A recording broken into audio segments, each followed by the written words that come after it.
Bam, guys, what's up? I'm talking. Maybe you've heard of this guy, but this is QXC. Perhaps you've heard of him. Kind of a big deal. Kev, how's it going?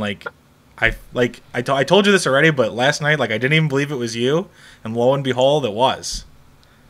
So Yeah, I'm like a phantom. Just kind of, when you least expect it, I just show up in a qualifier and take it, no problem.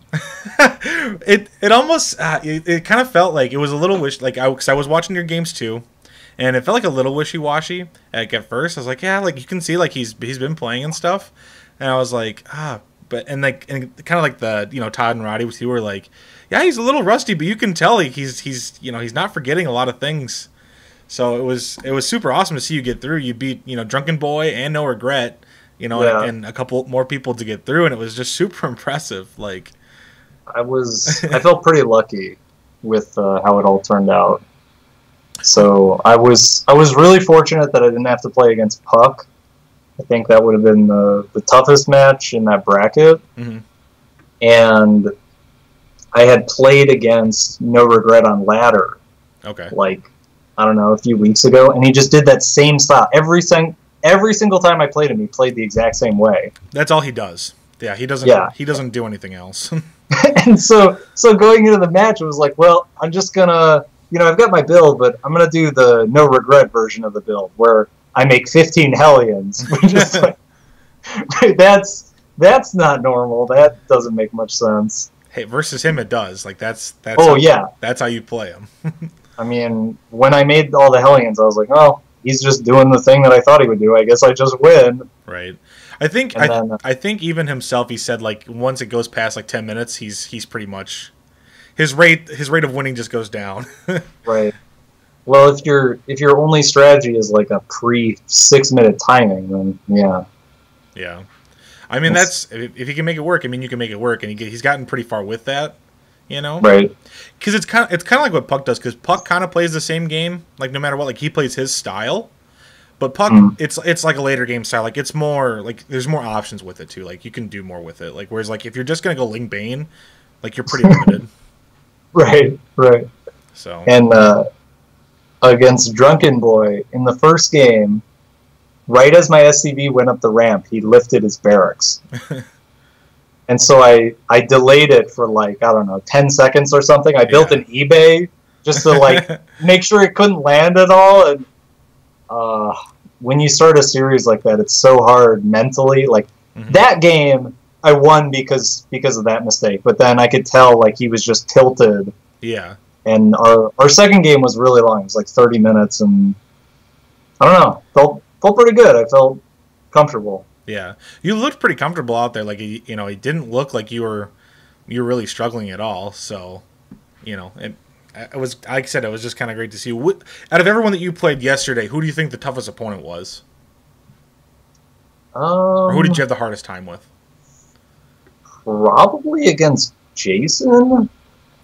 The Jugger Slut? Yeah, I lost one game against Jason. I lost one game against Ninja. And the game I lost against Ninja was I was moving across the map, and I was like, all right, I'm going to do some pressure with my Marine Cyclone, and he was just 4-gate all-inning me with a War Prism, and my army died, and then he just pushed in the game, and I was like, oh, well, that was dumb. Then I just played a little safer in the next two games, and it was clear that if it just went to a normal-ish game, I had a big advantage. But when I played against Jason, the first game was really long, and we had this huge fight. He pushed in, and all his tanks were sieged up, and I loaded up all my units. I dropped all over it, carpet bombed his army, and I was like, all right, now I'm going to push across the map. I'm going to end this. And I look away, and my army's pushing across the map, and he has a second huge army and just wipes me out and ends the game. And I'm like, I don't even know what happened. I don't understand how I lost.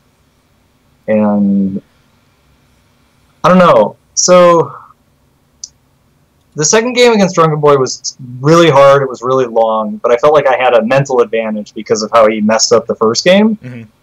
And the series against Jason was just tough overall because there wasn't any moment where he was tilted. It was just a solid set of TBTs. Right. Yeah, I think that's probably Jason's. I think that's Jason's best matchup as TBT right now too. So, Yeah, but no, like I said, it was great games. It was obviously great to see you play. How long, for those that don't know, how long have you been back and practicing now? When would you say you're unretired, or is this just like for like a limited stint? I'm dropping in. Okay.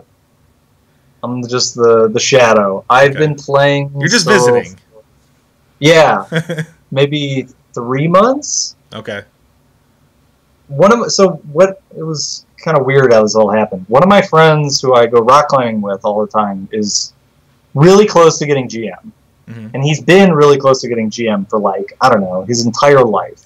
He's just always been. So I was telling him, I was like, Austin, you have to do something different with your routine if you want to make progress. Like, you can't just keep doing the same thing because whatever you're doing isn't working. And so we kind of like went back and forth, and he was complaining, and I was like, you got to change things. Finally, I convinced him to get coaching. And so he got coaching from Pig. Okay. And he's like, well, TVZ is my worst matchup. Why don't you come on and just play some games with me and do this coaching thing? And so I was like, well, I'm not going to embarrass myself. So, so like a few days before that, I logged on and I was playing some games, just trying to figure out, like, how do I play this game? Like, what are timings? Right. What's this meta right now? Like, what's changed? So that was, when I first came back, I was like 5'1", 5'2" ish. Okay. So still pretty high. Yeah, I mean, I'm a pro gamer. You're still in, like, it didn't drop below like Masters level. Right. And so I quickly learned that Cyclones were very different. Yeah. The last time I played, they did not have an auto attack. They just locked onto units with the thing. Yeah. So like the first 4 or 5 TBTs I played, I just lost because apparently all you do is make Cyclones and attack with them early, which I did not know. So I like made my Marines, and I had a Widow Mine, and he just scans, kills all my Marines with 2 Cyclones and 2 Reapers. I'm like, all right, I'm gonna make some adjustments. And so I helped him out with the coaching session, and I kept playing because I actually really like Starcraft. Right. And then a few weeks ago, I kind of stopped because I was like, it's fun, but I'm really hooked on Gwent right now, so I'm just playing that a lot. Just playing some card games? Yeah. And then yesterday morning, I saw Semper was playing Heroes of the Storm. And I was like, oh, yeah, nice. Me and my girlfriend used to play Heroes of the Storm. So I jumped on, and we played a game. And I like to play Cho'Gall with noobs, and Semper's only played, like, I don't know, 20 games or something. So I was like, Semper, you got to be my Gall, and then we'll win. Do you know how Cho'Gall works? Yeah, one player controls the attacks, one player controls the movement. Yeah, and the person who moves also has a set of attacks. Right, yeah. You both have attacks, yep. Yeah, and in MOBAs, positioning is the hardest thing to teach to someone. Like, where you should be and when you should be there. Sure. And when to lane swap, and like rotate up or rotate down. Right, and also, like, you're in a team fight. How much range, like, how close can you be to someone and still be safe? Stuff like that. Yeah. And so if you get someone new to play as your Gall, like, you're making all the complicated decisions for both of you. Right. And so we were doing that, and then he finished. He's like, dude, there's a WCS qualifier tonight. You should play in it. I was like, nah, I don't really want to. He's like, no, there's nobody good left. Just do it. As long as you don't get a bad bracket, like it's just easy. And I was like, all right, it's just easy. Let's do it. This will be fun. Wow. So I did my pre-tournament routine. I watched a lot of shows and just relaxed, get myself in a good headspace. Made sure I ate food, and that was it. And then, bam, qualified. Yeah. When you're done, were you kind of like, that was easy? Like, did you have like the easy button? Like, oh, that was easy. I did not think it was easy. I thought I was going to lose to Jason. I thought I was going to lose to Ninja. I was worried about my matches against Drunken Boy beforehand. What about by the time you got to know Regret? Were you feeling like okay, like when you played him? I was actually really worried he was going to do something different. Okay. Because I don't know how to beat that style unless you blind counter it. And so if the first game he was like, aha, Roach all in. You'd have been Like, fuck. Yeah. It's like, well, I have 12 Hellions. Yep. So This isn't gonna work. game. Yeah, but after the first game and he was doing the style and it worked, and then going into the second game and it didn't seem like he was switching it up, I was like, oh, yeah, I don't think I can lose. Yeah. Yeah, like that's just he just refuses to play like any other way. Like he's just that's his style and that's how he's gonna play it. He kind of like to a lesser extent, kind of like a Villa with mech. It's like, well, that's just that's the style that I want to play, and that's what I'm gonna play. Like regardless of whatever's happening, it's gonna be my style. Right. So And the thing is, like, mech is so much broader than so, because he doesn't just play Ling Bane, he plays early Ling Bane aggression. So Yeah. like he only uses certain units and he only uses them in a certain time window. right.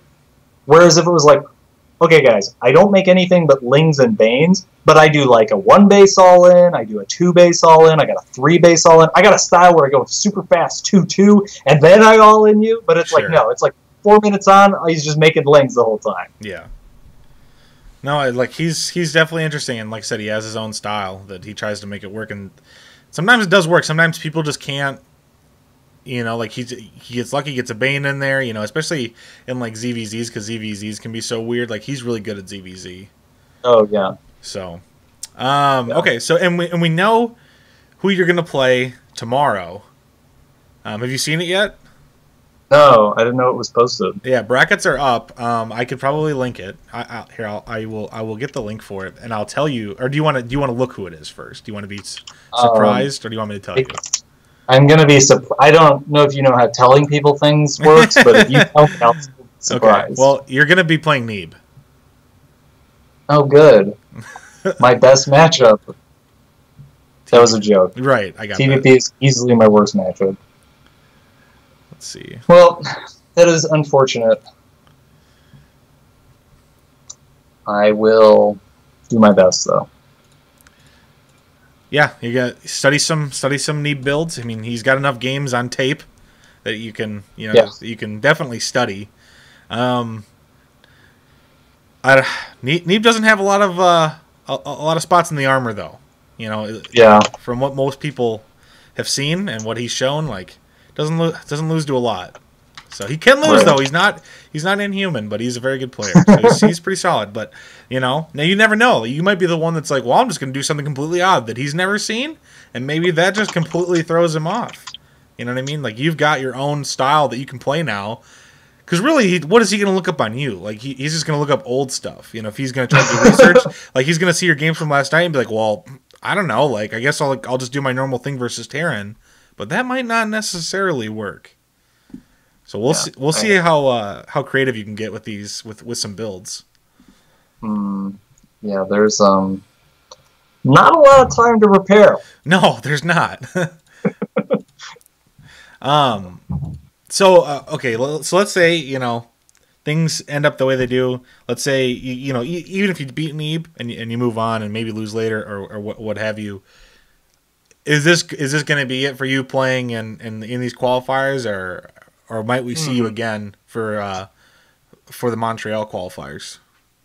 How far in advance are those? I don't know. I'm not for sure when the Montreal qualifier is, but the tournament itself is in September, so I would say it's probably going to be August. Would be the qualifiers. Yeah, I mean it's more time to prepare. It's possible. It's possible. Yeah. The main thing is there's just not a lot of stuff to play in. It's hard to. Mm-hmm. It's hard to be motivated to really commit full time when the scene is small. Yeah, I mean, you'd be surprised if you look. I mean, because Gauntlet does the Go for SC2s every afternoon. You can play in those. Oh, wow. They have their point system for that, and you can make pretty decent money playing in those. Then you also have Fear Dragon's Ladder Heroes. Right. So it gives you a reason to ladder. There's Proxy Tempest. They have an open like every Saturday. Nidus has their open. They just recently had like a $400 open, which is pretty decent. I mean, there's actually quite a bit going on right now. You'd be surprised, on how much there is. But it's kind of like some of those things are just like things that people in the community know about. It's not necessarily like advertised, but people just know. It's like, oh, yep, that's going on. This is going on. You know, Sure. Teal Calendar is Yeah. still your best friend, but Right. you know. So I don't know. I think everyone would really love to see you play more. They don't. I don't think the community wants you to go again. I think they just want you to stay there. It's like, no, like people are coming back. Like, just stay. Don't leave us. So We'll see. I have a lot of other things going on. sure. I don't have a lot of other things. I have stuff with my board games Right. that need to be taken care of. So Right. see how busy that is. Speaking of board games, I kind of wanted to talk about that. So it's called Aeon's End, right? Yep. And it's a 4-person. It's a deck builder, right? It's you 4 versus like a monster or a demon. It's like a big creature of some sort. So Right. everybody's working together. Your deck of cards, which is your options during the game, is pretty small, limited. The cards you begin with are pretty terrible, and over the course of the game, you upgrade your deck with the cards that are available, and use that to cast spells, help your teammates, build up money and charges, use your ability, and then try and defeat this boss before he kills you all. Sure.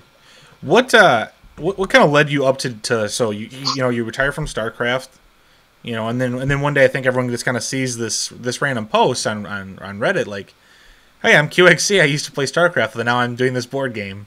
Like here's the Kickstarter. Like, how did you get to that point? So it all started, let's see, this would be 2015? Yeah. Yeah, I think just about 2 years ago. 2 years and some months. Basically, in early 2015, I took a break from StarCraft for a month or two. And I was not playing well. I was performing badly in tournaments, practice, like I wasn't getting better. There were a lot of things that I just wasn't able to resolve. So I took a break. And for people who know me from Team Liquid and things, you might remember that I really like talking about design. We've got a whole bunch of Team Liquid blogs talking about design of various units, the most famous one being about the Ghost Nerf that happened in HOTS? Wings? I don't know when the Ghost Nerf happened, but so I took a break and I decided, well, let's find something to fill time with. I didn't really want to play anything else competitively, so me and my girlfriend took a game that we really like called Dominion. It's another deck builder, and we just came up with our own rules and tried playing with it. And it was fun. We enjoyed it. It was really cool to just make your own game. And so we continued that process. Eventually we made our own cards, and eventually we had a game that was not at all like the source material. The same genre, but you made all your own things though. You have your own rules, you've got your own creatures and spells and characters, right? Right. And so then when I retired, I basically picked that project up, was in contact with some publishers. I got Action Phase to pick up the project and sign a contract with me, and then I was just working on that full time until the Kickstarter. And then the Kickstarter did really well. The game sold out, and we made another set of expansions and content, and that Kickstarter wrapped up in April this year. And so now I'm kind of in that lull where it's too early to really work on anything. Like I don't need to do it because I have enough time for the release date that we'd be looking for. Also, I'm kind of burnt out. Like the last month of development on the board game is very stressful and tiring, and so some rest time is nice. Right. So maybe this StarCraft is has been like a kind of a good break from the board game. So, maybe they just go hand in hand for you. It's like, well, I do the board game for a bit, and then I go back to StarCraft for a bit. Yeah. Find that balance. So what's next for Aeon's End? Is it another expansion, or is it like the second variate? Like, is it a whole new game with like new characters? So we're tossing around a lot of different ideas. Probably we're looking at something with some kind of system that connects each game together into some sort of campaign. Okay, that'd be cool. So there are long-term decisions you can make, and the game evolves as you play it, and that would be some standalone thing. But we're still very early in in design right now. I have no idea if that's actually what it will end up being. Right. Now, are you a fan of like any other like fantasy games? Like, do you play any like D&D or like any other like those other type like fantasy games? So D&D is a role playing game, and I tried it one summer, and I just couldn't find people that really wanted to do it, and I don't know, the whole experience wasn't really great, so I never tried to come back to it. Yeah, I know. I know what you mean. Like, I've been like in that same spot where like I really want to play it, but you also have to find people that also really want to play it. Like, if you ever watch like role play, it's like those guys are super into it, and it's like, why can't I just find like 4 other people that just want to play this fucking game, please? Like, I just want to try because like they like when when you watch them, it looks like a lot of fun, right? It's you're especially if you really get into it. That's what I want. Is I want people that actually want to like get into it, like do the little voices and stuff. Like, to me, that's what makes it fun. Is like, oh, I'm a big, you do like the little voices and stuff. Like, just get into it, get vested. So I don't know. So what other type of games? And so if that's really not your thing, like, so what are those other games that you like to play? I like to play games that don't have a lot of randomness, require a lot of thinking and calculation, long-term strategic planning. Okay, so a big Risk fan. Yeah, I would rather set Risk on fire than play it. Actually, that'd be kind of fun. The next stream, just we're gonna light Risk on fire. Like, so there's this. Risk is technically a board game, but I do not think it belongs in the genre of what are actually board games. Okay. Because when I think of board games, the simplest game that I would be willing to concede is in the genre is something like Settlers of Catan or Carcassonne. All right, yeah, there's a lot more complicated rules than just like you're rolling for movement. Right. Risk is just like it's just a big mess. It's a dumpster fire of a game that is archaic and out of date. Like, it's set in motion a lot of things. It was cool when it came out, but it's old and it's outdated. Right. So instead of like what they should have done, what you're saying is what they should have done instead of doing Starcraft Risk, is they should have done Settlers of Catan Risk, or no, Settlers of Catan Starcraft. No. Wait, Settler what? Because they did the Starcraft Risk. They did that that version of it. So they should have just done like Settlers of Catan, but with Starcraft. I guess, or you could just make a new game. Like, I don't really see the appeal in taking a game that I've already played and understand the mechanics of and putting a skin on it. That's not a new game to me. It's a novelty. That's all it is, really. It's just a novelty. Sure. Because it had like custom pieces and stuff, and little interesting things like that. Like, I think in that game, instead of obviously the U.S., the mock U.S., it's like the different planets and stuff. So I mean, there's a little bit of variation there, but not much. Yeah. What else do you like to play? Do you play like Munchkins or anything like that?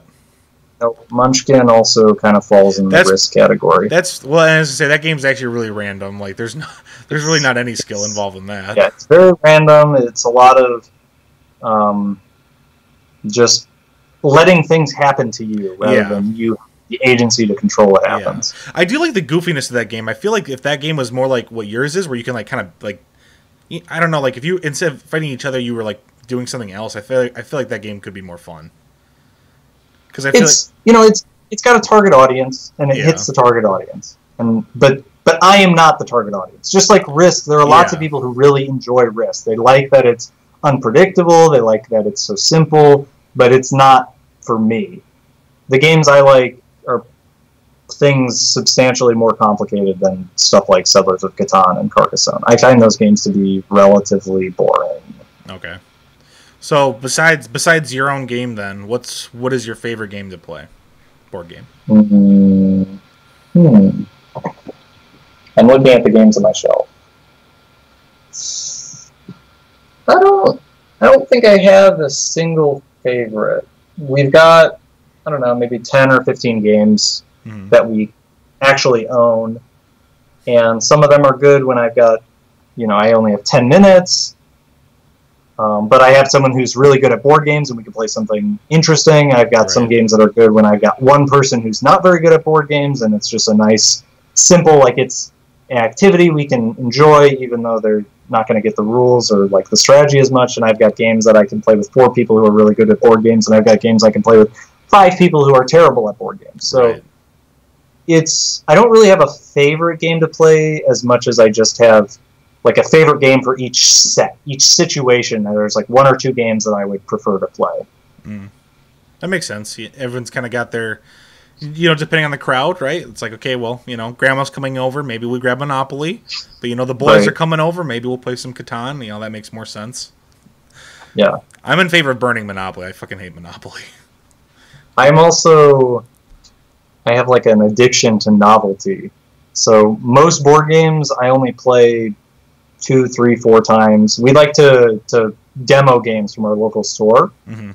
So you pay basically $5 become in-store credit, and you get to check out the game for a few days and play it. And like that, probably 90% of games, that's good enough for me. Right. Because most games just aren't very good. They're just not. I'm very critical of everything. I remember in Starcraft there was the first time I met Grubby. I think we kind of chatted for a while and we hung out, and then I think it was the next day he came up to me and was like, when I first saw you, I thought you were an asshole. I just thought you were a jerk, like you would be just a terrible person. Wow. And it totally makes sense to me because I would do interviews where it's like, QXC, like, what do you think about Koreans and foreigner competition? It's like, well, foreigners are terrible. Like, I'm pretty sure I said that almost word for word. Well, foreigners are terrible. Well, yeah, like the Koreans are winning all of the events and beating us and everything. Like, yeah, it seems like foreigners are terrible, and I'm just very, very direct, very harsh. Sometimes that's honestly so refreshing now, though, because like that's one thing we don't have a lot of right now, and I'll be honest, is we don't have a lot of foreigners with a personality. Right? Like, most of them, like, are just like, nope, I'm either just going to be, like, dull and boring in my interviews, so, like, they'll stop interviewing me.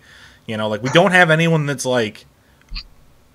Because, like, for you, it wasn't an act, right? Like, that's just, like, that's your personality. But, like, no, that's... I feel like we just don't have people with personalities anymore. Like, everyone's, like, pretty quiet, and I want to show good games for my fans, and, thank you for watching, and, can you follow me at this. It's like, no, like, I love that. It's like, no, like, foreigners are awful. Like, I'll trash everyone in this room. Like, let's go. Like, bring it, Well, and it was always myself included. It wasn't, like, there was never this idea of, like, every other foreigner is terrible. Like, no, I was also losing all the tournaments and doing badly. Like, I accept that. I'm observing what's happening. Right. No, and people are saying, like, Hearthstone nerds. You're right. Like, those guys do have a personality, but I'm saying the majority of people that we have in the scene now do not. Like, we have, like, a couple that are, that are a little bit engaging and stuff, and they're interesting when they talk and stuff, but for the like, we don't have, like, polarizing people anymore, like, for the most part, like MC or, like, Stefano, QXC, right. Like, back in your heyday, with the bandana flinging Kamehameha, like that, like we don't have that anymore. Like Volts is trying, like, with his out, and I knew you would QQ. Like, I don't know if you got to see that at the end of yesterday's stream. So I mean, he's trying, but I think people are just so afraid because we went through that weird era where, like, everyone's, like, sponsor was getting contacted, and, like, oh, your player is ridiculous. They act like a child, and it's like, and people were losing sponsorships, and it's like, it's the opposite of what we actually want now. Now we want controversy. It's like, no, can someone please be interesting, like, so I can, like, forget about Trump and Comey, like, fucking do something in this, so I don't have to pay attention to that. Like, give me some fake problems to distract me from the real problems. So. But no, like you said, it was it's awesome. Obviously, the games has been going well. Yeah, you said it sold. It sold out originally on the Kickstarter. So the first Kickstarter we raised like $230K. Mm-hmm. That came out in December. Sold out by March, I think. And then the Kickstarter in April raised like $430K. Okay. And so that's going to cover the expansion, so it's like an expand-alone, so like a standalone expansion. Right. And then 2 new small box expansions, and then we're also reprinting all of the old stuff. Okay. Is there gonna be any way to play with more people? Like, if let's say you have, like, a group of 6, is there a way to play with 6 people? No, it's just 4. It's one of those things. That's what it's geared around. Yeah, like we could I could spend time and come up with some rules where you could play it with more than 4, but you really should just play a different game. Sure. Instead of like playing this game in an inferior version, you should just play a game that's really designed for 5 or 6 people. Right. Is what I see. I guess you could always take like who's ever the best and the worst, and like pair them off. And be like, all right, well, you guys can be a team. Make your decisions together. Right. Like do one of those. I mean, sometimes that one person's like, I don't care. Like, I'm just here to drink beer. Like, I'm okay with this watching you guys play. Right. Right. So. But no, that's awesome. So, like I said, I'm you know, it's awesome that, you know, once you've retired, that you've done well and you've done something that you've been passionate for and continued. I feel like, you know, sometimes like when people retire, it's like that's just like the end. Like, we just don't even hear from them. Like, I know General like still lives out in Korea, and like I know he's like doing like amateur MMA, but like obviously like he hasn't like. That's because like I specifically like looked for that, and like I follow him on Twitter, and like I found that stuff out though. But like you, it's just like, oh, I've just got other stuff going on. You know what I mean? Like, it's like, but it's like public stuff. Like you've been successful in like your passion, so it's awesome. It's not like he's, you know, like in like the Korean like fighting league and is like winning these. Oh, it's the Sweden foreigner. You know, like they call him the Gorilla Terror, and I don't know what that means, but he's a great fighter. You know, like I don't know. It's just awesome to see you, you know, do well, and then to come back into the game and still do well. Come back to Starcraft, you know, and still kick some people's asses. Yeah. So game is fun. I do enjoy playing it. It took months before I could even consider playing it after I retired. I'm going to use some words that may offend people because generally they're used to denote things that are more serious than what I went through. But I felt like I had PTSD. Like I had been traumatized by StarCraft. Because when the moment that I retired was like my mind had snapped. I couldn't play the game in a clean place. My mind was always angry and raging about it. And I tried playing, you know, after a few months or whatever, and I opened the game and I just immediately closed it. I hated it so much. Yeah. And you know, after 6 months, a year, I played it a little. I was like, oh, it's kind of fun. Like, I know I don't have any real long-term problems, like the sorts of problems that you usually use those words to describe, but some minor case on that similar spectrum is what I felt like for a while. Yeah. Yeah. No, I know exactly what you mean. You know, when you especially with some of the older players, it seems like a lot of them have like different mindsets, and a lot of it can rotate around negativity. Like with Greg, like obviously, like that's like the one everyone thinks of, you know. And it's like it's so easy to get like bogged down and to like just let it hang on you, right? Like all your your stress of the game and stuff, and it really is like you feel it like in your shoulders, you know, like all like the losses and the stress and everything. Like you literally carry that with you. So, and I know exactly what you mean because I took a break. And, like, again, I obviously never played competitively, but I was still letting it get to me, you know, like as if I were. Because I was trying my best to get to Masters and get into GM. And I took a break as well. I took a break from the, like, mid-HOTS to when Legacy first came out, and that's when I got back into it. Right. So, and no, I know exactly what you mean, because, like, when I first opened it, and, like, I was really bad. Like, because I had not played, and I hadn't, like, even been playing games in general, and obviously not playing at a high level, like, the muscle memory wasn't there. Like I got back into bronze, like Jesus, I'm awful, but it was super fun though. Like getting back up and like going back and like replaying and learning. You had a harder time because you quit in HOTS and then came back and yeah, right. Different. It's the transition from HOTS to Legacy is really weird. Yeah, really weird. I was like, why are these games so fast? Why do I have so much money? How do I 4-gate? How does this work? Yeah, basically all the timings went away. The general strategy, like the flow, the pacing of the game. Legacy is a more different iteration of StarCraft than any patch, any other point in history. Yeah. What do you like the best? Which variation do you like the best? Do you like Wings, HOTS, or Legacy the best? Legacy. Legacy is hands down the best StarCraft 2 has ever been from a multiplayer perspective. From every perspective, really. You know, Archon mode kind of fizzled, sort of. I'm not exactly sure. It feels like the ladder's not super popular, but it's cool that it's there. Right. It's a neat feature. it would be neat if there was a bigger player base and that was more active. Co-op is super cool. Co-op's huge. Custom games are only getting better. You know, that's the sort of thing that just takes time. And I love Legacy's pacing, and the way it plays just feels so much healthier than Broodlord Infestor, than Swarm Host, than Turtle for forever is what it felt like sometimes in the old meta, because the bases just didn't mine out quickly enough. Right. And there was also, you know, the few minutes at the beginning of the game, because you only started with 6 workers. Right, nothing happens. Like, commentators just bullshit anyway, because, like, well, there's nothing to talk about for, like, 5 minutes. Like, they basically accelerated every game by 2 minutes, and it was at the expense of some relatively, like, we lost some of the things, like the coin flips of the 6 pool and CC first and stuff like that, but we gained so much more. Right. In terms of every game, the pacing feels so much more natural. There's not as much downtime at the beginning. You get to jump into making real decisions much sooner. And the games are also shorter, so you get to play more. Right. It's just... Legacy, to me, is very close to, like...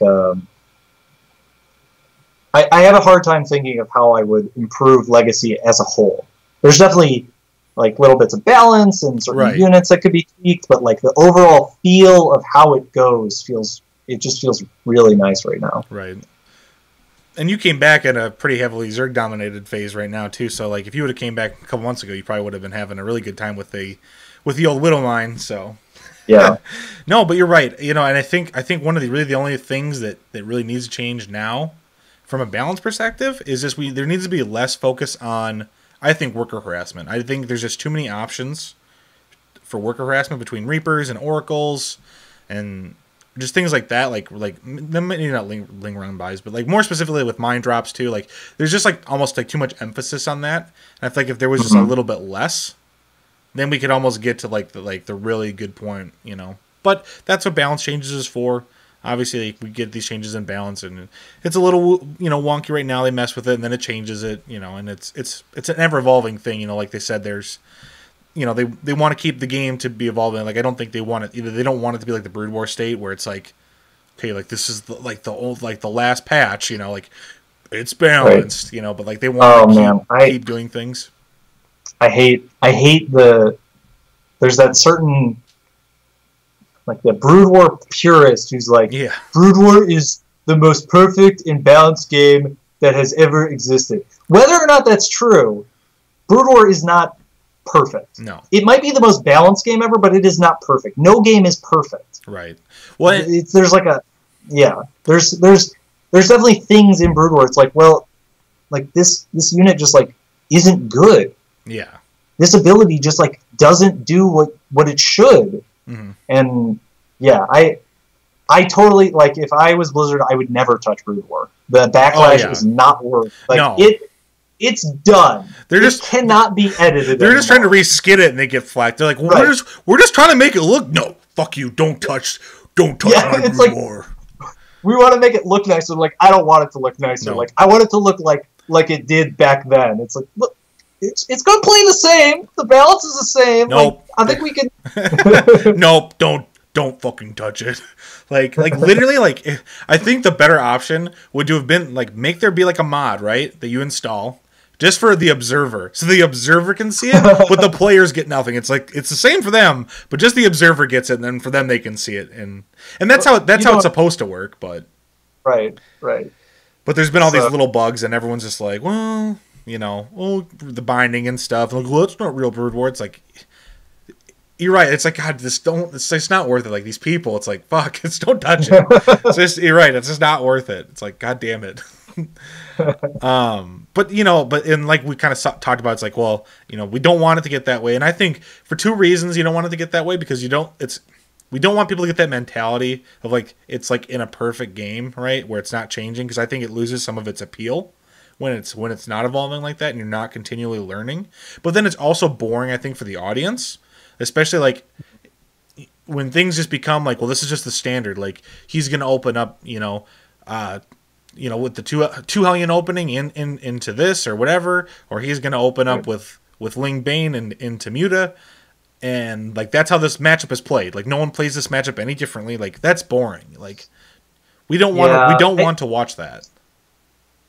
Yeah, it's hard because on one point, every time the game changes, you kind of get a mix-up of like, well, okay, now I have to relearn what's good and what's not good. The best skill-wise games will come from a game that's never changing. Like, Brood War is understood better than Starcraft 2 because the people who are the best at Brood War have been playing the exact same game for 10 years. Starcraft 2, it's like, well, there was a pretty significant balance patch like a month ago. Right.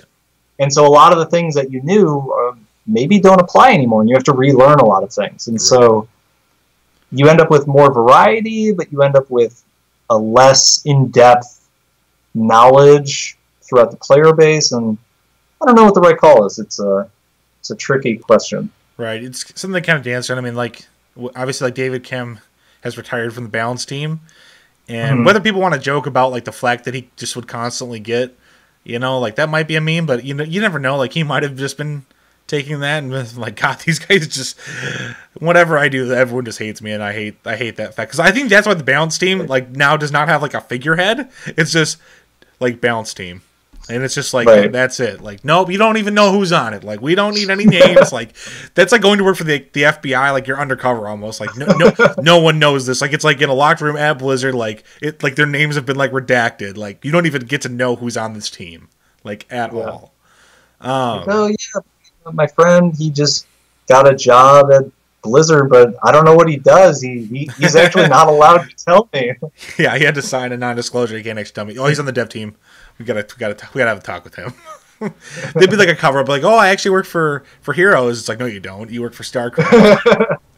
But no, kind of getting back to balance, because we had Dan Artosis on maybe like a month or so ago, and it was right when maybe it was a little more than a month ago, because it was kind of right when we had heard about the Brood War Remastered. And he was kind of talking about, like, the balance thing and people, you know, complaining about balance. And, oh, Brood War is the perfect game. He's like, even then, balance still changes, like, when they change the maps that they play on. Because, one strategy doesn't necessarily work on a certain map, right? So, like, when you keep changing, even change your map pools, meta still changes based on the map. So, like, the game still, even in Brood War, still changes. It's just due to different things. And StarCraft 2 just gets both, right? Like, we get new map pools, and then we get, you know, buffs and nerfs, so like we kind of get a little bit of everything, you know. So there's a lot to keep things fresh, and sometimes it's, you know, we get old maps rotated back in, or we get like a new variation of an old map, you know, we get Blood Boil for some reason, you know, I don't know why. No, because no one liked that was so weird. Avex, man, terrible map. I'm sorry, like people want to kill that map. It's bad. But no, you know, and it's, I don't know. The game is what it is, but I'm, you know, kind of getting back to what I started with. I'm glad that you're liking it again and you're playing a little bit. Hopefully we can see you play. Someone did tell me that the qualifiers for Montreal are going to be August 15th and 16th. Okay. So it'll be kind of like what it was last time, because there's like 2 days. Like if you don't get it on the first day, you can sign up again on the second day for like the open bracket. Or if you ladder on, I think what was it, top? I don't even remember what it is. Top 6 automatically get a seed for ladder. So if you're top 6 on the ladder, so I don't know. Hopefully we'll see you play more. I know you'd be excited. Any chance for some QXC Starcraft streams? That is probably not going to happen. Bummer. I think there's at least 44 people here that I know would love to watch you play and more. We'll just get the Tristram music, right? Like, we'll just get that going. Right. We'll get some story time going as well. For anyone who hasn't heard that story, do you want to give the quick version of that story? Sure. Because that's probably, I think that's your best story. So, at the StarCraft 2 beta launch party, at that Day 9 put on at Harvey Mudd, there was the King of the Beta tournament that was shown there. So the games had already been played, and I was in the King of the Beta tournament, and I played and got to semis, I think. I'm not sure. And so I was going to this party because it was nearby, and I realized that nobody knew what I looked like. Nobody knew who I was. So I made a sign, and it said, "I'm QXC. You've probably heard of me."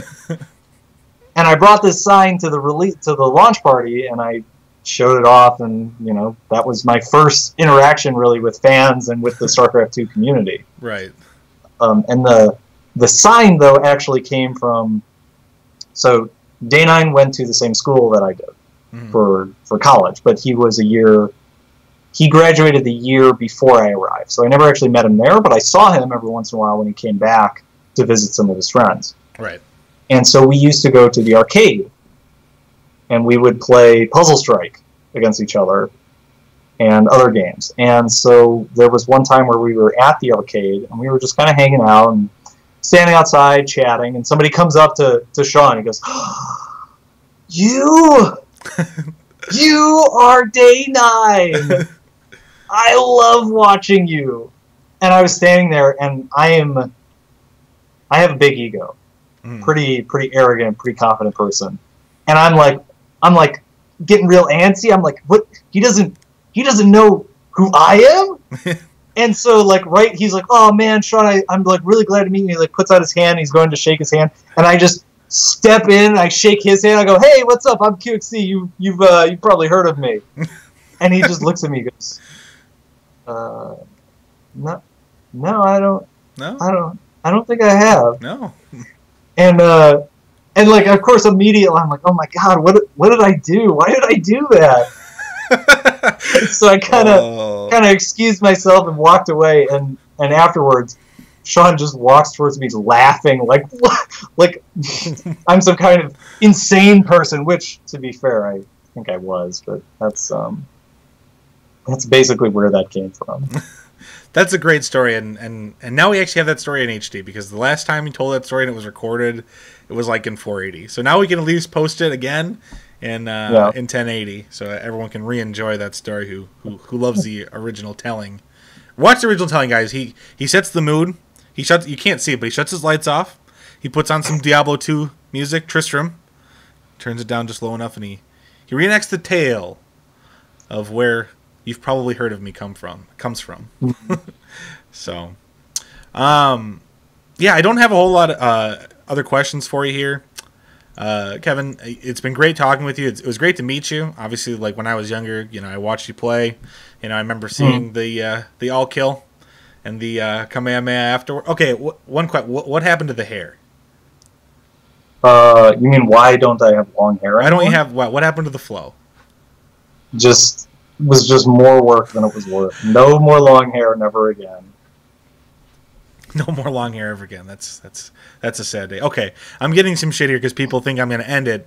Guys, I wouldn't do that to you. I'm going to open it up for a little bit for chat questions. So, guys, okay. What are your questions? Are you in the chat as well? No, but I can be. Okay, I'll pick some out here. Let's see. All right, guys, come on. Let's roll these questions in. So, get your questions for Kev back in. Apparently, there's some in my Discord here. Let me check out the Discord. What do we got here? What do we got? Where's he been? Making board games. Have you ever gotten recognized in public? Yeah, a few times. Okay. It doesn't happen much, but I'm. It's been known to happen. Yeah, twice at board games. What's really funny, so it actually happened a few weeks ago. I was at a board game night, and I was just kind of standing around chatting, and someone came up to me, and I'm like, I know you. And I looked at him, and I was like, well, I see where this is going, because you're wearing an EG shirt. Right. And so I didn't help him, and, my girlfriend was there, too, and she was like, can I give him a hint? Can I tell him? I was like, no. Let's see how this plays out. And just let him guess. And finally, he figured it out. He made the connection. Gotta let him struggle, because he had indeed heard of you. Yeah. Let's see. What are your thoughts on the future StarCraft 2? I think we already kind of talked about that a little bit, but I guess I don't know. In general, you kind of said it's in a good spot. Yeah, I liked everything about it, basically, game-wise. as far as a competitive scene, it really, I think, is on Blizzard. If Blizzard continues to support it, there will continue to be a nice, stable scene. If Blizzard decides WCS is done, that may be kind of the end of StarCraft 2 for at least a time period. Right. I feel like that would trigger the retirement of a number of players and people to leave the community. Well, we at least know we have another year because they announced 2 years of WSC up front. Okay. And then we have Battle Chest coming out, which is going to include like different stuff, like skins and stuff that you can buy. And people that buy that, the money from that will go directly into the WCS prize pool. Oh, it's like the Dota compendium. Yep. So okay, they haven't come out yet, but like that's coming. Well, at least we've been told. I mean, everyone. That's the thing with this community too. We're just like shut up and take my money for this kind of stuff. We're like, just give it to me. Like just show it to me. Like I'll take it. You don't even just do it. Like you don't have to wait. Just do it. Like I'll pre-order it. Would you prefer StarCraft 3 or Warcraft 4? Like if you got to choose, they're like, Kev, we're gonna pick one. The next one to come out. Are we doing StarCraft 3 or Warcraft 4? StarCraft 3. Because I don't know. There's always this starry-eyed dream in the back of my mind that I could be a pro gamer again, and I'd have more of an advantage in StarCraft 3. Right. I also like StarCraft more than Warcraft, but that might be because I played StarCraft 2 for like 8,000 hours. Right. You piled it on. Do you still play Heroes of the Storm, and if so, what role? I usually play assassins. Sometimes I play tanks. There's a few specialists that are kind of assassin-y. Like, basically, high damage output, ranged characters are my favorite, but I also play Zeratul and Valera. Okay. And when I play with noobs, I play Cho'Gall. Okay. I have been known to play myself, and I only play StarCraft characters, because that's just the kind of guy I am, so... Okay, well, that's a stupid restriction. They're just the characters that I have the most fun with. No, Well, you should open your mind. I'm actually even more closed-minded because literally the only character I play with now is Probius. That's just Probius. He's my favorite character. Okay. Have you gotten a chance to play with him yet? No, I stopped playing right around when he came out. Okay. It's actually gotten even better. If you haven't played in a while, now with the 2.0 update, it's a lot. Yeah, I logged in and opened my 70 loot chests, and then I was like, I don't really want to play. I just wanted to see all the stuff I got. Yeah. No, but with that, they took a lot from Overwatch, obviously, with loot boxes and stuff. But it's much more enjoyable to play now. Rather than having to grind and unlock and raise characters' levels, it's so much more convenient to just be able to boom, you get 20 heroes for free, your first 20, and you can pick which kind of roles you want. It's an awesome thing. I played it a little bit in the alpha, and I really even hadn't played it much after the alpha. And then one day I was for some reason, I was I just feel like playing a MOBA.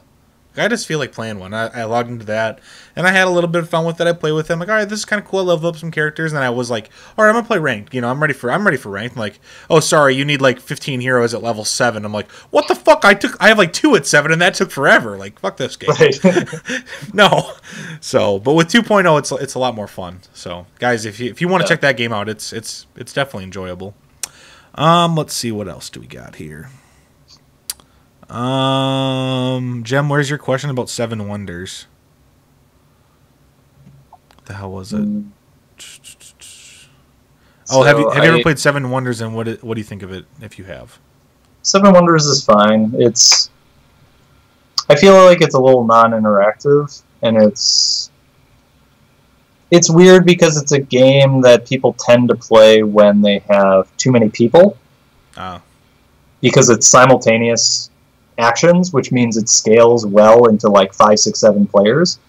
The problem with that, though, is if there are 6 or 7 players or even 5 players, you can't really influence the people that aren't directly adjacent to you, which means it feels like you win or lose based on the decisions of other players rather than your own decisions. And also, usually, if you're in a group of people and you have 6 or 7 people who want to play board games, at least 2 or 3 of them are kind of new and terrible, and so the experience isn't very fun. So 7 Wonders is fine, it's just the context in which people tend to play it isn't one that I like, and I don't like playing it with lots of people, so I don't really like it overall. Okay. Well, fair enough. Who do you think you have the best chance against in Challenger? Well, we know he has Probably to...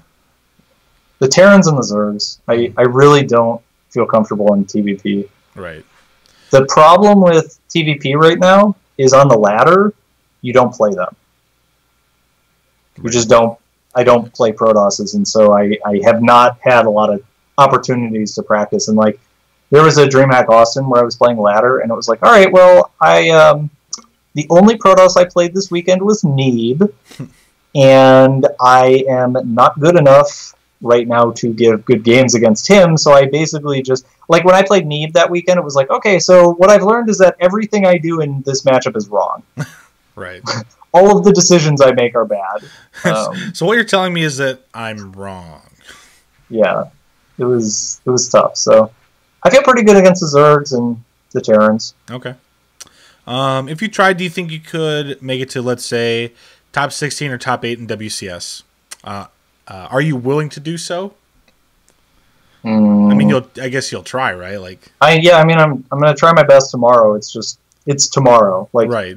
There is very little preparation I can do to influence the outcome at this point. Most of it is just researching players and knowing tendencies, and then making sure I'm in a healthy place mentally. But from there on, I don't know. Like, I got up to 6K. I've been pretty stable around. I think the highest I got was 6.2, and that's been just in the last month. After 1 or 2 months of coming back, I'm sure I could continue to improve. Right. Did you really think that No Regret started droning back up on Blood Boil? I don't understand why he only plays one style. I kind of assumed that he would transition in some way, and that just didn't happen. Nope. Yeah, I actually have the chat open, so I can okay. just read some of these. Oh yeah, go ahead. Sorry. I only play Bio. I tried Mech a little bit, but because I don't play that much and I'm trying to improve as quickly as possible, the best way to do that is to kind of stick with a style. So, stick with Bio. And yeah, I've been practicing a bunch lately, but not like in the last few weeks. So, yes. And I only ever make 3 reactors against Protoss. Or wait, do I make 2 reactors? No, I think it's just 2 reactors. Yeah. Because you go, the first 3 are Tech Lab, Reactor, and then you add 2 more, and you go Tech Lab, Reactor, and then everything else after that is Tech Lab. So it's 2 reactors, and the rest is Tech Labs. This is what I usually do against Protoss. Red Bull is the best tournaments to play in because they take the best care of you. But the thing about the Red Bull tournaments is the crowds aren't always as big as, say, like an IEM or something, or an MLG. So yeah. Okay, man. I think the questions are running dry here. So again, it was a pleasure having you on. You're more than welcome to come back at any time. Like I said, hopefully I can do a winner's interview with you after tomorrow, right? Like, yeah. Like, hey, I'm back. Like, Toast was right. My weird builds caught Neeb off guard. He had no idea what I was doing. Neither did I. Like, surprise. Like, you sometimes just don't know about like that kind of stuff. So, but I wish you all the best of luck. Good luck in your studies and in your efforts to beat Neeb for tomorrow. Mm-hmm. I know we'll have like a ton of people cheering for you. I know, like, just like the whisper of you playing, people are like, wait, what? QXC was back? People are coming back to this game? What? You're like, like it's just like the head pops up. It's like, huh? Like someone said something? Like, so right. Everyone's excited for it. Cool. But yeah, again, thank you, guys. Thank you for watching the show today. I know this was a kind of a surprise episode. So thanks for stopping by and tuning in. Hit that follow button if you like the content. Feel free to leave a tip. Next show will be on Saturday at 9 a.m. EST. Our guest will be Dead Pixels Optimus, our Dutch Terran, who will talk to us kind of about what's been going on as far as the EU scene from a Terran's perspective, kind of what's going on with him in between his thoughts on qualifying for, well, I guess he didn't qualify for Valencia, but he will be attacking Jönköping, so we'll talk to him a little bit about that. So we will see you for Saturday. Thanks for watching. Bye. Cool.